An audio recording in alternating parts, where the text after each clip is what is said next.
us here to open the mic. It goes to your window, yeah, there, and over there, and okay. Ready? Yeah.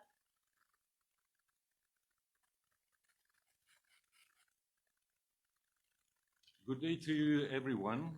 On behalf of the Geneva Support Group for the Protection and Promotion of Human Rights in Western Sahara, I welcome you here in the room and on Zoom for the presentation of a report on the human rights violations in Western Sahara since the resuming of the conflict there. It is great to present this report on this special day of 10 December, UN Human Rights Day. The report has been coordinated by the Federation of Catalan Associations Friends of the Sahrawi People, called ACAPS, and the International Institute for Active Non-Violence, called NOVACT. The report covers the period 13 November 2020 to 13 November 21. This means 1 year of war in Western Sahara. Indeed, on 13 November 2020, the Royal Moroccan Army entered the buffer zone of Gagarat in order to disperse a peaceful manifestation of a group of Sahrawi protesting against the plundering of the natural resources and for the organization of the referendum. This conflict, this entering in the buffer zone by the Royal Moroccan Army, braked the 1991 UN ceasefire. It is to be stressed here that the 1991 ceasefire agreement entered into force on 6 September 1991 in order to allow the UN mission for the referendum in Western Sahara to organize the referendum of self-determination within a period of 6 months. But since then, the Kingdom of Morocco has spared no efforts to impede the holding of the referendum, with military, financial, and political support of France and the US. The report is the result of a collective work that benefits from the contribution of a large group of Sahrawi human rights defenders working in the occupied territory. The report does not claim to be exhaustive of the countless systematic violations of human rights and international humanitarian law standards that are inherent of the illegal military occupation of Western Sahara by the Kingdom of Morocco. It is intended to report with rigor and precision the violations of civil and political rights, with special attention to those that have affected women and minors as subject with a specific degree of protection. And with this, I will now give the floor to Mrs. Tesh Sidi Hamoudi, member of ACAPS. Please, you have the floor. Hello, thank you, Gianfranco. Welcome, everybody. I'm Tesh Sidi from ACAPS and as well ASCM, and today I speak for Sahrawi civil society and especially civil society under Moroccan occupation. The autonomous Sahrawi in Western Sahara and from Western Sahara suffered a total deprivation of human rights in the flagrant violation of international law due to continued occupation of Morocco dictatorship of this country along the last colony in Africa. The Kingdom of Morocco violates international law thanks to the military, political, economical, and financial support of countries such as France, US, and the silence of international community. Since the breakdown of ceasefire agreements of the agreements on the last November of 2020, there has been a worrying increase in repression and violation of political and civil rights against activists, human rights defenders, journalists, and Sahrawi families living in occupied areas. Also, I'm going to focus on violation of international and fundamental rights during the last year. For me as a Sahrawi, it's important to remember once again that we, the Sahrawi society, have been suffering from a violation of our rights for years, for exactly 46 years.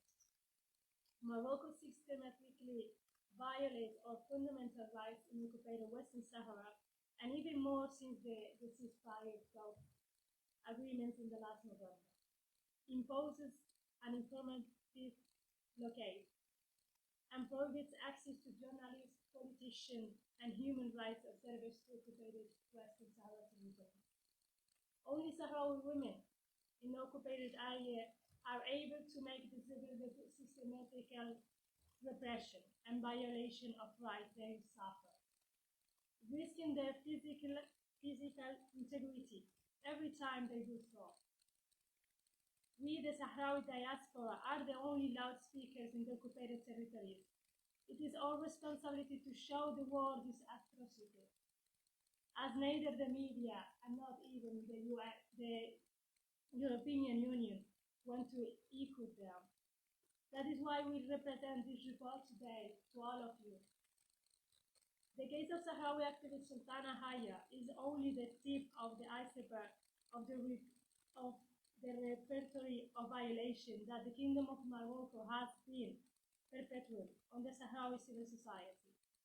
In the last year, ACAP's Federation and Novact, together with the support of AFRAPESA and the Geneva Support Group of the Protection and Promoting of Human Rights in Western Sahara, have collected the testimony of 160 cases of violation of human rights, including cases of teenagers, young people, children, women, and groups with a special protection under international law. Sahrawi people, we are suffering. I remember the early morning calls of Sultana Haya sending us videos so that we can translate them and share them and spread them to our social media, as we are the only hope she has. Or the cries of Munina Khadi, the mother of the political prisoner Mohammed Lamin Khadi, asking for help to save the life of her son, who has been on under strike more than 70 days. I'm telling you this because I have experienced it even myself, the anxiety of not knowing whether they were alive. All these cases and others are included in the report, with maybe Nora, if she joined us, Nora Mirai is going to talk about it a little bit because she's the investigator of this report. Thank you all for joining us today, and we really need you as a loudspeakers of civil society, because Morocco is a dictatorship country. They don't allow media and human rights organizations to go there, and international observers to help us and to denounce this human rights violation. Nora, ¿estás con nosotros? Yes. Thank you very much for your presentation. This is also probably the right moment to remind that if the report focus on this 1 year period, violations of international humanitarian law and human rights went on since the first day the Royal Moroccan Army entered the territory. There are systematic violations of international humanitarian law and human rights that one day the responsible have to be accounted. And now I will give the floor to Nora Miralles from the International Institute for Active Nonviolence, called NOVACT. She is the main investigator and coordinator of this report. Nora, you have the floor. Micro? Good. Thank you so much to all of you for the support in trying to quantify and provide all the ways we have special violations and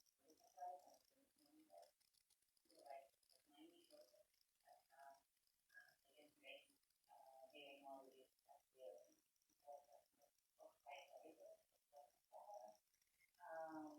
proposal case tension, especially for violence, all kinds of violence, including from the torture. The most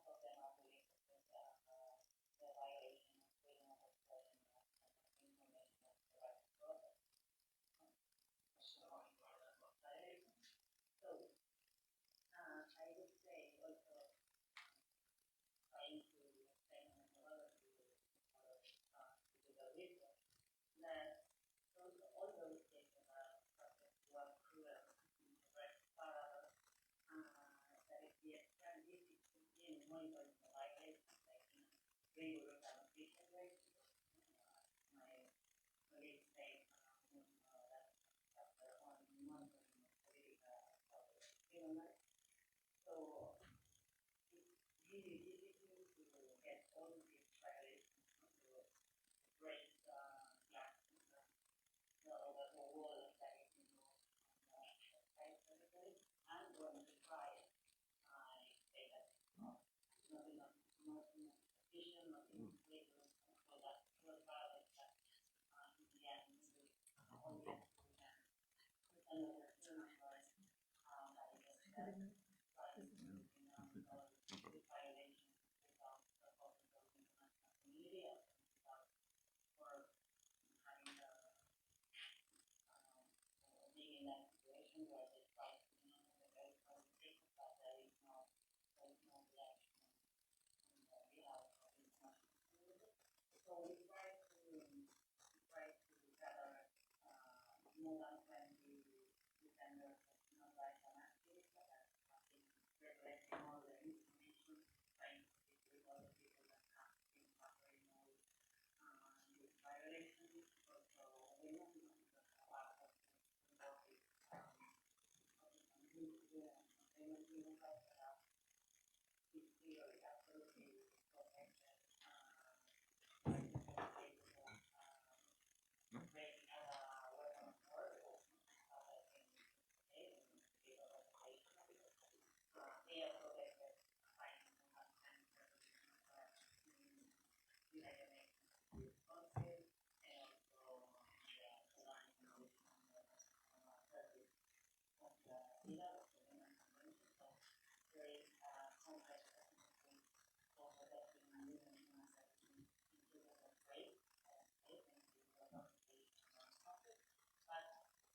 that are clearly absolutely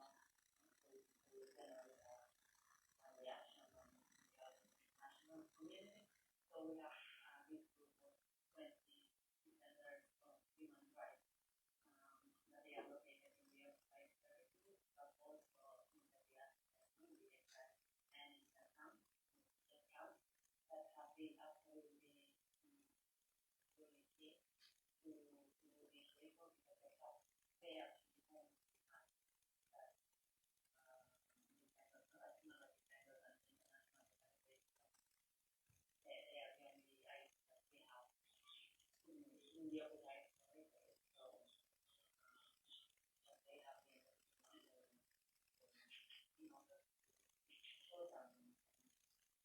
I would like to thank all groups and all them, but they are also people that we discuss not they are people that they are not suffering from that way that they can hold from the paper or thank from and people that are questions about the resources and what is in that project. We can go to the aspect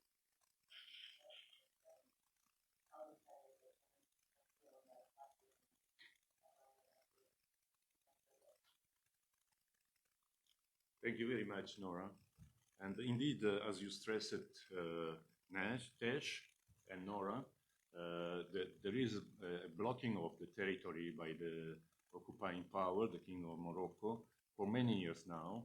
And even the Office of the High Commissioner for Human Rights, as the Secretary General pointed out in his report to the Security Council, even the Office of the High Commissioner for Human Rights cannot visit the territory. And this has to be stressed about the cooperation of the Kingdom of Morocco with the UN. And now we will have a recorded message from a woman human rights defender from the occupied territory. Her name is Jimmy El Galia. She is member of the Sahrawi Association of the Victims of Serious Violations of Human Rights by the Moroccan state, called as ASVDH. We can now look at the message.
And now we will hear a short summary of Jimmy intervention into English.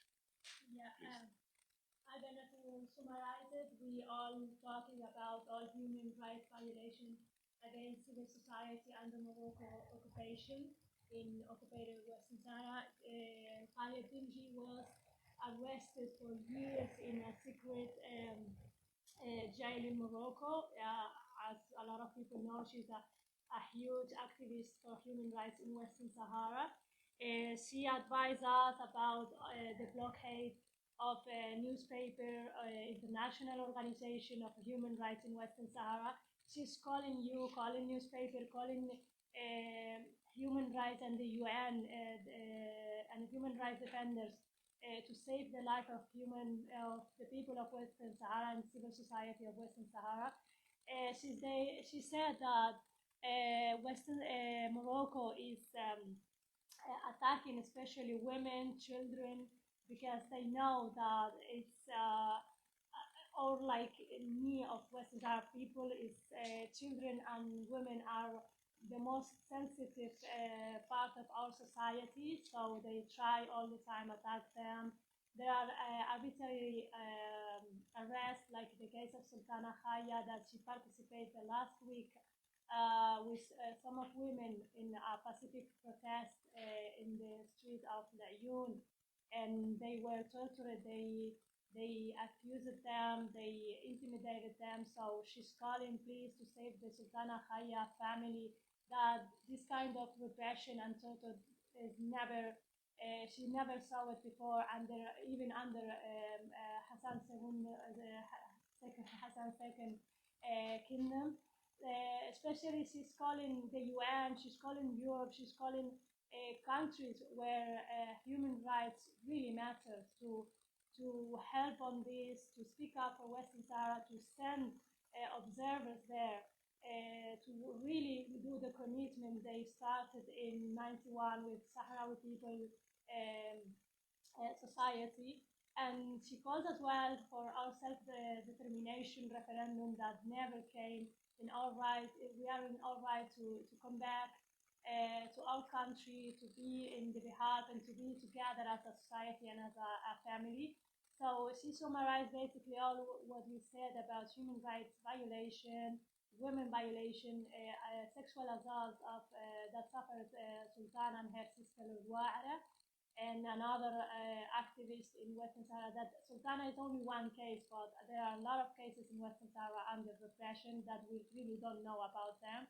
And this report is really useful and just showed us 160 cases, but all society is suffering this torture. Summarizing all what Galia said. Thank you. I thank you. And indeed, as you said, it's very difficult to have verified information from the territory. And we have with us now Mohamed Mayara, member of Equipe Media, one of the media organizations that do everything possible to give information daily on what is going on in the occupied Western Sahara. Mohamed, you have the floor. Thank you, Gianfranco. Ladies and gentlemen, enough of our meeting, so I shall provide.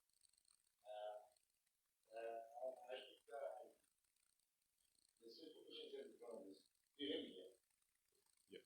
Perfect. Yes. Okay. So I think that the situation we're going is exacerbated since the October 15, 2020, as Morocco brought the ceasefire agreement that lasted more than 3 decades.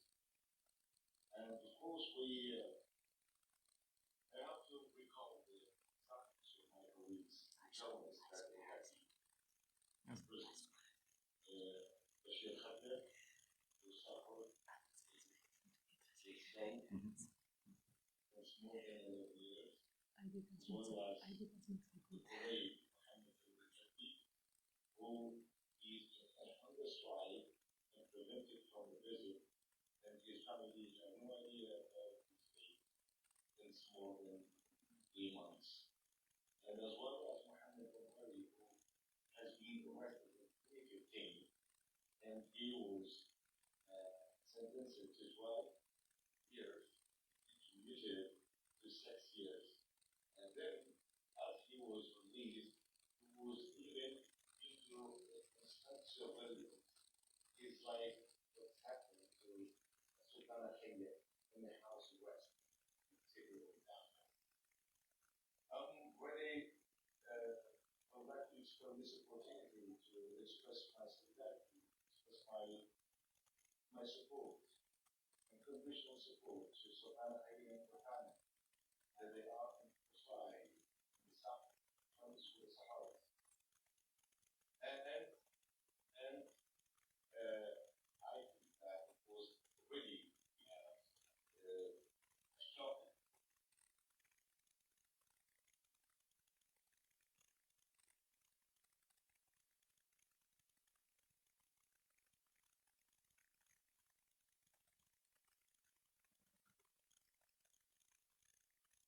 Well, apparently there is a technical problem. Sorry? You are with us? Perfect. Please go on. Yeah, sorry. Yeah. So I expressed my solidarity as well. Of course, I think that I have to recall that many cases, if we have a lot of cases that we count a lot of cases from time to time, from, counting the journalists or media activists just 13 Nonbur 2020. And we have to keep up with that who was sentenced this year to 2 years in prison. Just could you imagine with me as carrying a camera, documenting human rights abuses and violations committed by the Moroccan military forces, means that you put yourself in danger, you will be sentenced to any sentence like what happened with that, whose part was found, whose the group of our journalists in Smara that did the documented the human rights abuses in this small city. Many of you all watched the video taken by this small group, small media group in Smara, showing the brutality of the Moroccan paramilitary force and intelligence agents, and they surrounded Sahrawi journalists. Walid al-Batar, with the top of his who worked in the city of Smara, because they tried to, break the blockade imposed for the police when they surrounded the house of Farah al-Basir when he was released from the prison. They would like to document these festivities as well as any kind of abuses or violations. What to me state that in this kind of festivities, Sahrawis will all be victims of brutality and repression in Moroccan times. I have a lot of examples. If I will tell you, in this year, I was honored in collaboration with the Mosque. They mandated me to give a lecture of to many, fellow Sahrawi in the leadership. We learned to live for living.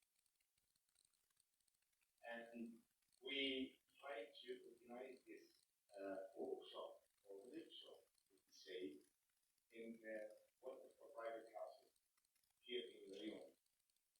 So, nevertheless, we will surround that police because we are invited by the Moroccan citizens. So, in a way, we are, living in a deep jail called the Sahara. So, every Sahrawi act, every single thing is being backed by the Moroccan civilian by the Moroccan forces. They promote, all Sahrawi activists in order to prevent any kind of organizing or coordinating to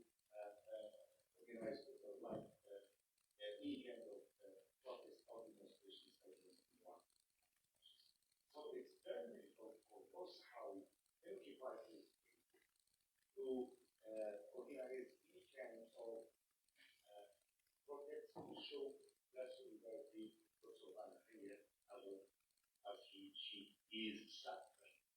Because now I think that we are trying to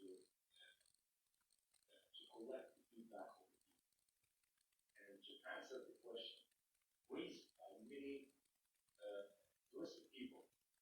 Why the Sahrawi people did not, organize any kind of project to support or to threaten this blockade imposed against Sultana Khaya, and that would be very, attacks or kind of oppressions against her. We heard she was raped 2 times. She was, they poured shank water on the house. They injected her many times, several times. Why do people question? The answer is very simple. Did you imagine that this territory is like with a big outfit, big military block of the police in different, intelligence services are everywhere. When you come out, you see, for example, the cafes or inside the cities, you see how many massive police agents are everywhere. I'm talking to you now. I live in a house that's surrounded by many intelligence agents. They load me as I just purchased, for example, one fairly needed in my store. So yes, that's not only, for example, those that are departments or just how we normal actors, but I say that the simple citizens in this country. We are in front of line, of course, but we will not give up as we vote, we engage, we start, we follow, yeah, and still this moment, we have a lot of people behind the bars, others suffer. We are suffering from the physical abuse, confiscations of equipment, video drugs, and etc. But that's not prevented us to collaborate consistently with many of journalists or to keep managing how they can interpret or count with the others. 3 months ago, we think that we succeeded to bring some of them inside the territory, and they short videos or short definitely about the situations. So, in anniversary of the so-called in March, in the date for the anniversary of the Rock invasion of Western Sahara. So finally, I would like also to recall that I was promoted to project last week. December the 4th, I was planning to take part in one of the international press meetings that organized in Nonbur in Sweden. But the police came to meet me in the airport and say that I came out of being there, a visit in Roger, 1 year, we still are living. They tried to give some reason because of coronavirus in Morocco is banned. People outside and say you may have this foreigners. You can go and return back. I'm very I'm not populist, really, I would say that because we think that there is in good combinations waves of and those professional scholars, but in the first line, the people who are very good at working different forces, as well as Sultana Khaya, who is according to the information we got, they will be up in this unit. So thank you for your attention. This is just quickly what I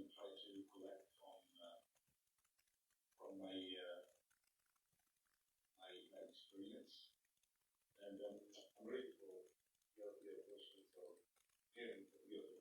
Thank you so much. I thank you, Mohamed Mayara, for your courageous testimony and for your courageous work you're doing in the territory. And then I can assure you that with the Geneva Group, we stand with you. And the report concludes with a number of recommendations addressed to a number of institutions and to the international community as a whole. And I will give you some examples. There is a recommendation to the UN Secretary General to give a meaningful space in his report to the UN Security Council to the violations of international law, international humanitarian law and human rights, including the opinions and declarations published by the UN Human Rights Council Special Procedures. The 4 paragraphs that it is included in the last report is roughly not enough to explain to the international community how the occupying power is violating international law. There is also a recommendation to the Special Representative of the Secretary General on sexual violence in conflict, and she must take responsibility for denouncing the aggressions and sexual violence suffered by the protected people, and in particular by women activists in this territory. There is also a recommendation to the Special Committee on the Situation with regard to the implementation of the Declaration on the Granting of Independence to Colonial Countries and Peoples. The committee should urgently dispatch a visit to the non-self-governing territory of Western Sahara. A recommendation to MINURSO, in the framework of its mandate of control of the ceasefire, should protect the civilian population in the areas closest to the development of hostilities. There is also a recommendation to the Office of the High Commissioner for Human Rights that should immediately dispatch an observation mission to Western Sahara. To the African Union and its member states, a recommendation to respect and implement the objectives and principles enshrined in the Constitutive Act with regard to the illegal military occupation of the Sahrawi Democratic Republic, in particular those set out in Articles 3B, 3F, 3H, 4A, and 4B. And also to avoid, for the member states of the African Union, opening illegal consulates or other diplomatic and economic representations in the illegally occupied Sahrawi Arab Democratic Republic and close down those already opened. To the European Union and its member states to implement the principle of non-recognition and non-assistance to international wrongful acts in the case of the illegal military occupation of the non-self-governing territory of Western Sahara, and to avoid any act supporting the illegal exploitation and plundering of the natural resources of Western Sahara over which the Sahrawi people exercise a permanent sovereignty. And also to implement the Council Regulation EU 2020/1998 of 7 September 2020 concerning restrictive measures against serious human rights violations and abuses in its relations with the Kingdom of Morocco in relation to the illegal military occupation of the non-self-governing territory of Western Sahara, and to the activity of the International Committee of the Red Cross, to all high contracting parties, to the 4th Geneva Convention of 1949, that shall comply their imperative obligation enshrined in Article 1 and ensure that the Convention is respected in Western Sahara. Recommendations in particular to France and United States that support this illegal occupation of Western Sahara, to immediately suspend all deliveries to the Kingdom of Morocco of military equipment and weaponry that could be used in the illegal occupation of the non-self-governing territory of Western Sahara, and freeze all military cooperation with the Kingdom of Morocco, and also to include a human rights chapter as well as rule of law chapter in the MINURSO mandate. These are only few of the recommendations that are addressed to the international community. And with this, we open the floor to questions here in the room, but also on the web. There is a question here in the room, please, sir. My name is Yaqdam. I'm from Harvard. First of all, I would like to appreciate this act, especially in this International Day of the Human Rights, which now we are in Geneva. I have three questions. The first question to Mr. Gianfranco. Today, we are here in Geneva, which considered the International Day of Human Rights.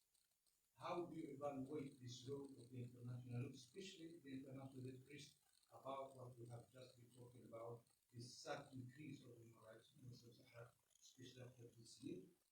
Second question, talking about the situation of 43 persons, as well to speak about the plight of the very difficult situation of this Sahrawi activist and her family, which is Haye.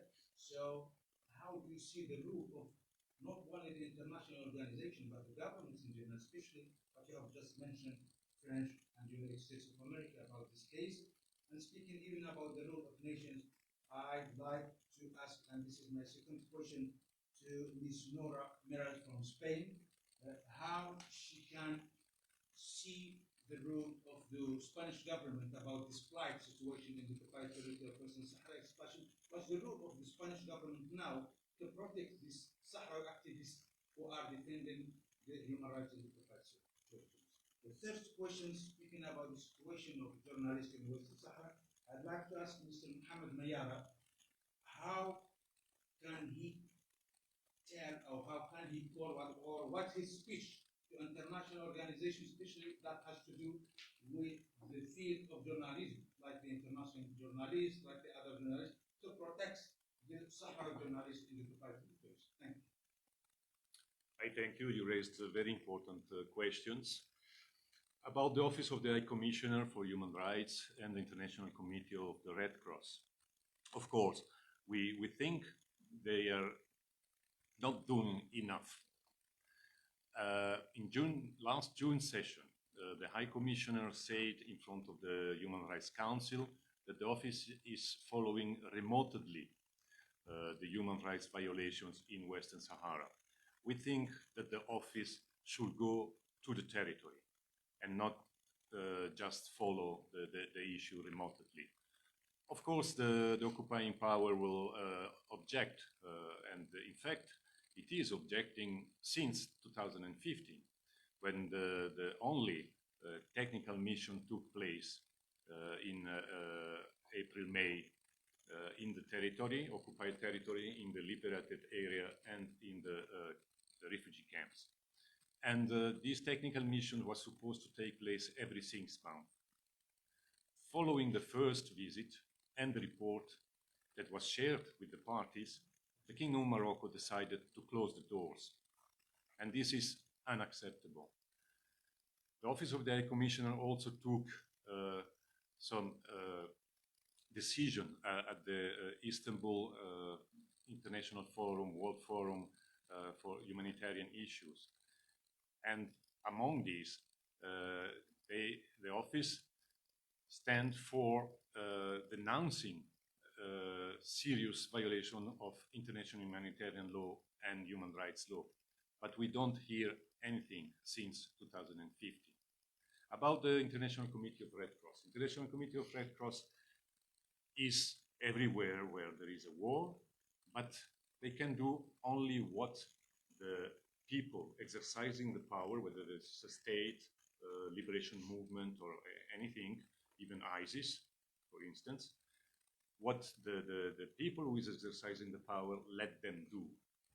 But the issue, as we said before in the recommendation, is up to the high contracting parties. Almost all countries in the world has signed and ratified the 4 Geneva Conventions. And Article 1 of each convention says the high contracting party shall implement and ensure the implementation of the convention. So this is the role of the states, to call the Kingdom of Morocco to let the International Committee of the Red Cross do his job. And then well, about the particular situation in the territory. There is a group of special procedures of the Human Rights Council who spoke out about the situation. And they were massively attacked by the Moroccan authorities. This is awful. I mean, when a state starts to attack personally a special procedure of the Human Rights Council, these states should not apply to become members of the council. It should not be elected in the council. And about the role of the states, as I said, they have also to push the Kingdom of Morocco to respect international law, in particular international humanitarian law and international human rights law. And with this, I give the floor maybe to Nora Miralles.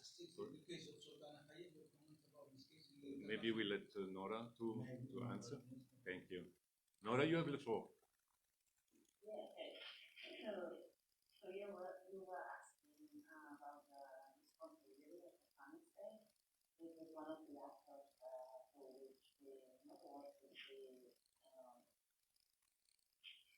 on the audio of this recommendation, and unfortunately the family state is definitely not assuming responsibility to the person. Sahara, not even what is acting as the free or to really condemn the previous violations that are taking place in the occupied territory, even if those non-legal recognition processes that can help to spread the situation, such as Sahara's right for freedom of conscience, where theoretically the progressive party, that is doing the Spanish state, contributed to boycott this process to recognize the fight of Sultan in this case.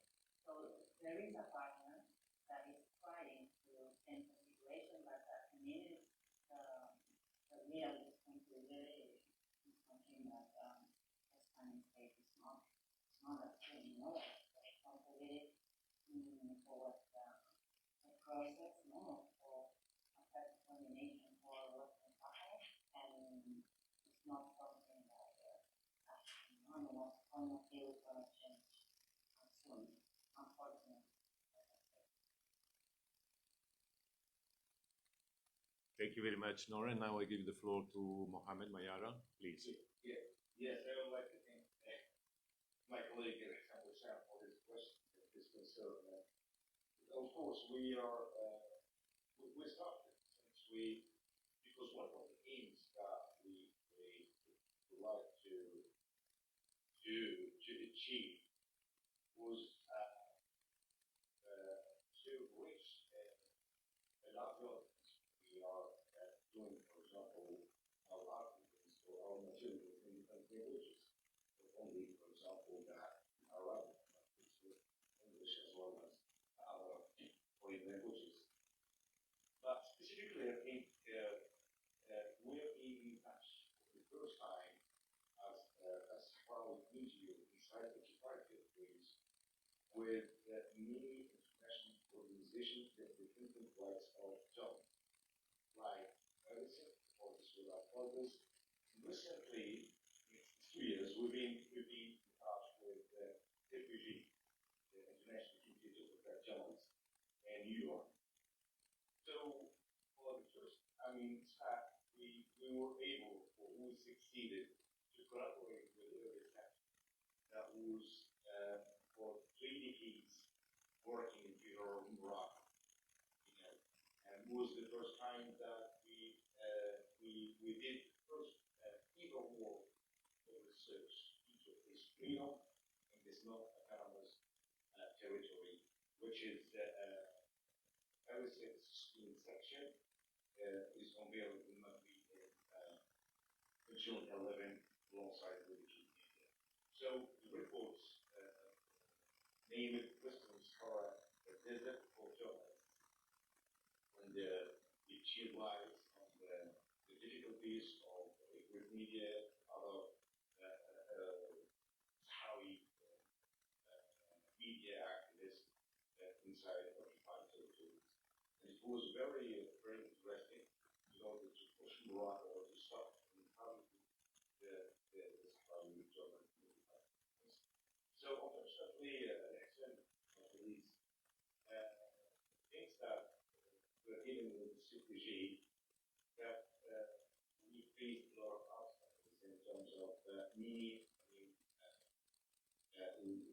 Locally, they're decided that they stopped working or collaborating with the Cape Media and Sahrawi journalists like employees in no answer, or incomprehensible things. I don't know exactly, but we keep going on that. We are doing a good job with those organizations in order to find a way that we can, benefit or arrive in such kind of ways that they can protect Sahrawi journalists. The two things that I would like to tell you also, or to just remind you, that we never stop connecting with United Nations mission in Western Sahara. We inform them because we think that it's obligatory mission to enlarge the mission of human rights in Western Sahara. We talked with Mr. Christopher Ross as well as Mr. Hoskola about the things how United Nations mission in Western Sahara should protect the job of the journalists and get them to operating in this non-autonomous territory. I thank you, Mohammed. I don't know if there are any more questions here in the room, please. Bonjour, Monsieur Fatorini. Permettez-moi de poser la question en français. Je suis Mohamed Radilili, journaliste sahraoui, réfugié politique en France. On voit que au niveau des droits de l'homme, on voit qu'il y a pas beaucoup d'efforts des organisations internationales pour bien faire la pression sur le Maroc pour empêcher les services secrets et la police marocaine de faire ces violences à l'égard des militantes et des militants sahraouis, surtout aux provinces occupées. Est-ce qu'il y a une méthode, une solution efficace pour empêcher, pour pousser ces organisations internationales de faire leur boulot plus concrètement, surtout qu'on voit il y a un problème de force entre le Polisario comme organisme et le Maroc. Il y a beaucoup de méthodes de corruption qui influencent sur les opinions des organisations internationales. La deuxième question, c'est aussi par rapport au rôle de la France et aussi le monde arabe. Est-ce que vous envisagez un travail au niveau de la France pour sensibiliser aussi les organisations de droits de l'homme en France et aussi les organisations de droits de l'homme aussi au monde arabe? Je vous remercie pour la question. So the journalists here in the room raised the issue of the role of the UN system in Western Sahara and the role of France and also the role of the Arab world. So about the UN system, again, there is an annually adopted resolution in the General Assembly calling for the whole UN system to support the people of the non-self-governing territories, including Western Sahara, of course, in organizing programs and help for these people. Unfortunately, due to the occupation by the Kingdom of Morocco, no particular program has been put in place in Western Sahara. There are some programs in the refugee camps supporting the refugees, but not in Western Sahara. And this is really a shame. As I said before, one of the recommendations is addressed to the Special Committee for the Decolonization. They can dispatch a informative mission, but they don't. Why? You raised the issue of France.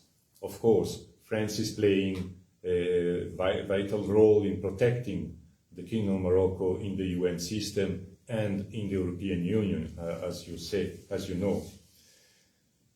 And that's why, of course, there is a group of organizations also in France that are working.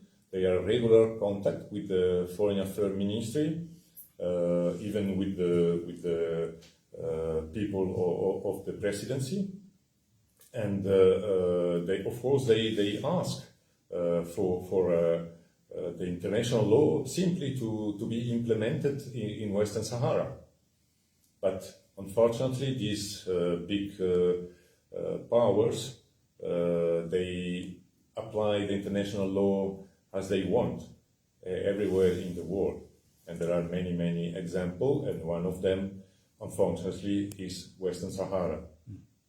And then about the Arab world, well, it is also a very sensitive issue. We saw what is the Arab support to the Palestinian people, and according to this experience, I don't think that the Sahrawi people can expect much from the Arab world in terms of support. Thank you. I don't know if there are other questions here in the room or on the Zoom. Is there anyone wishing to raise an issue? Yes, I see from Germany, Regina Lietholz. Please, you have the floor. I would like to ask Mohamed Mayara, what would he expect from a new German government who just came into power 2 days ago? We have a Green Minister of Foreign Affairs, which is a lady, and the Greens know very well about the situation in Western Sahara. I'm sure she did not raise the question of Western Sahara yesterday when she visited Monsieur Macron, but what would be your expectations? Mohamed? Yeah, thank you. So I was in a symposium. I was in a meeting, in a virtual meetings with my colleagues in Germany. So by the way, I was part of this group, and we discussed many issues, or many issues. And among them, the things of the investments in Western Sahara, specifically, you know that many, German companies are involved in the trade and the industry in Western Sahara, and specifically the wind, energy. And I expect a lot of things from the German government.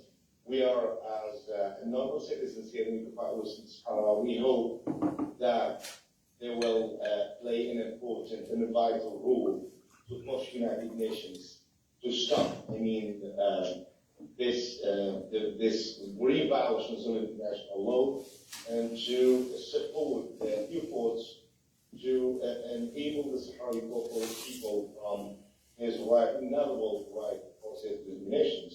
But indeed, we would like also to stop, any deal, economic deal that include the occupied Western Sahara in the dealing between Germany and Morocco. I think also that we're maybe that this hope based on the official positions of the Germany, since they accepted the role to be, a third part to resolve the issue. They accepted Mr. Oscola as a special envoy. Thank you. I thank you, Mohammed. Are there any other questions on Zoom? I don't see any here in the room, neither. Then I will just thank everybody for being with us at this press conference. And of course, we ask you to continue to follow what is going on in Western Sahara and to support the Sahrawi people. Thank you very much to everybody. Thank you. All right. Thank you.